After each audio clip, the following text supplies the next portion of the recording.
चलिए जरा उस भारत की कल्पना करते हैं जहां समाज न जाने कितनी ही कुरीतियों में जकड़ा हुआ था। और फिर एक ऐसा शख्स आया जिसने उस समाज की दिशा हमेशा हमेशा के लिए बदल दी। वो थे राजा राम मोहन राय। और आज हम उन्हीं की असाधारण कहानी को समझने वाले हैं। उन्हें अक्सर भारतीय पुनर्जागरण के जनक या आधुनिक भारत के जनक जैसे बड़े नामों से जाना जाता है। पर ये सिर्फ भारी भरकम शब्द नहीं है, पता है? ये उपाधियां असल में उस जबरदस्त बदलाव की कहानी कहती हैं जो वो भारत में लेकर आए। लेकिन सवाल ये है कि उन्हें ये उपाधियां मिली ही क्यों? देखिए, राजा राम मोहन रॉय को अगर सही मायने में समझना है तो पहले उस दौर के भारत को समझना होगा और उन गहरी गंभीर समस्याओं को भी जिनसे उन्होंने लड़ने का प्रण लिया था। तो उनकी लड़ाई का सबसे बड़ा मैदान था खुद भारतीय समाज। एक ऐसा समाज जो उस समय कई क्रूर और नुकसानदेह परंपराओं की जंजीरों में बुरी तरह जकड़ा हुआ था। और इन प्रथाओं में शायद सबसे भयानक थी सती प्रथा। मतलब एक ऐसी प्रथा जिसमें विधवाओं को उनके पति की चिता पर जिंदा जलने पर मजबूर कर दिया जाता था। इस अमानवीय, इस बेरहम रिवाज ने राजा राम मोहन रॉय को अंदर तक हिलाकर रख दिया। और बस उन्होंने ठान लिया कि इसे खत्म करके ही रहेंगे। और ये काम आसान नहीं था। सालों के लगातार अभियान, अनगिनत याचिकाएं और लोगों को जागरूक करने की कोशिशों के बाद आखिरकार उनकी मेहनत रंग लाई। साल था 1829 जब governor general Lord William Bentinck ने सती प्रथा पर कानूनी तौर पर रोक लगा दी। ये मानवता की एक बहुत बड़ी जीत थी। पर रुकिए, रॉय का मिशन सिर्फ सती प्रथा तक ही सीमित नहीं था। उन्होंने तो समाज की हर उस कुरीति पर हमला बोला जो इंसानियत का गला घोट रही थी, चाहे वो बाल विवाह हो या फिर बहुविवाह। उन्होंने कठोर जाति व्यवस्था को भी चुनौती दी।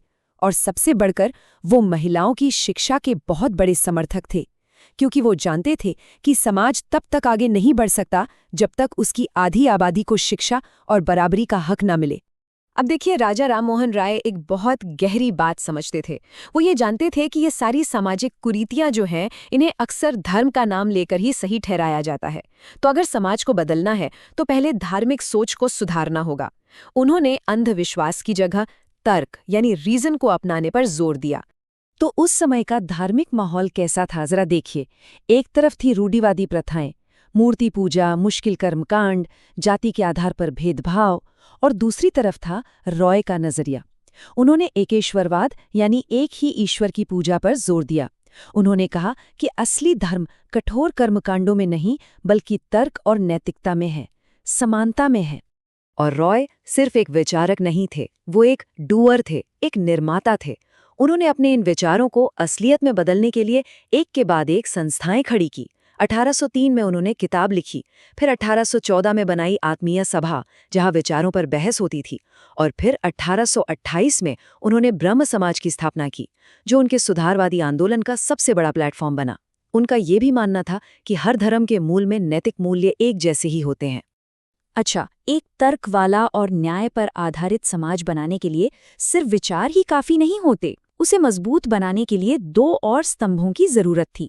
पहला मॉडर्न एजुकेशन और दूसरा राजनीतिक अधिकार। और राजा राम मोहन राय ने इन दोनों ही क्षेत्रों में भी क्रांति लाने का काम किया। आप बस कुछ ही सालों के अंदर उनके काम की रफ्तार देखिए। 1814 में आत्मीय सभा, 1822 में एंग्लो हिंदू स्कूल, 1826 में वेदांत कॉलेज और फिर 1828 में ब्रह्म समाज। ये सिर्फ बिल्डिंग्स नहीं थीं, ये वो जगह थीं जहां पूरब और पश्चिम का यानी भारतीय परंपरा और वेस्टर्न साइंस का संगम होता था। मकसद एक ऐसी नई पीढ़ी तैयार करना जो मॉडर्न सोच वाली हो। सामाजिक और धार्मिक सुधारों के अलावा वो भारत के पहले पॉलिटिकल राइट्स एक्टिविस्ट्स में से भी एक थे। उन्होंने मांग की कि भारतीयों को भी प्रशासन में बड़ी भूमिकाएं मिलें। उन्होंने प्रेस की आज़ादी की वकालत की। इतना ही नहीं, उन्होंने खुद संवाद कौमुदी और मिरातुल अकबर जैसे अखबार शुरू किए। क्यों? क्योंकि वो जानते थे कि अगर बदलाव लाना है तो अपनी बात को लोगों तक पहुंचाना ही होगा। तो जब हम इन सारे कामों को सामाजिक, धार्मिक, शैक्षिक, राजनीतिक सबको एक साथ रखकर देखते हैं तो क्या तस्वीर उभरती है? हमें ये समझ आता है कि राजा राम मोहन रॉय की विरासत आज भी इतनी मजबूत क्यों है और क्यों उन्हें आधुनिक भारत का जनक कहना बिल्कुल सही है। अगर उनकी पूरी विचारधारा का सार निकालना हो तो वो कुछ बुनियादी सिद्धांतों पर टिकी थी। एक ईश्वर जो नैतिकता पर आधारित हो, एक ऐसा समाज जहां बराबरी और न्याय हो, एक ऐसी शिक्षा जिसमें भारतीय और पश्चिमी ज्ञान का सबसे अच्छा मेल हो, महिलाओं के अधिकार, और इन सब के केंद्र में क्या था? तर्क। उनका मानना था कि हर परंपरा, हर मान्यता को तर्क की कसौटी पर परखना जरूरी है। असल में उन्होंने समाज, धर्म, शिक्षा और राजनीति हर मैदान में सुधार के वो बीज बोए जो आगे चलकर एक बड़े पेड़ बने, एक ऐसे आधुनिक, प्रबुद्ध और न्याय से भरे भारत का पेड़ जिसकी छांव में आज हम सब हैं।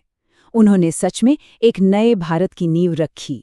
और जाते जाते एक सवाल, राजा राम मोहन रॉय के सुधार अपने समय के हिसाब से बहुत रैडिकल थे, बहुत क्रांतिकारी। आज के हमारे दौर में, हमारे समाज में ऐसी कौन सी बातें या कौन सी प्रथाएं हैं जिन्हें बदलने के लिए वैसे ही एक सुधारक के साहस की जरूरत है? ये एक सोचने वाली बात है ना?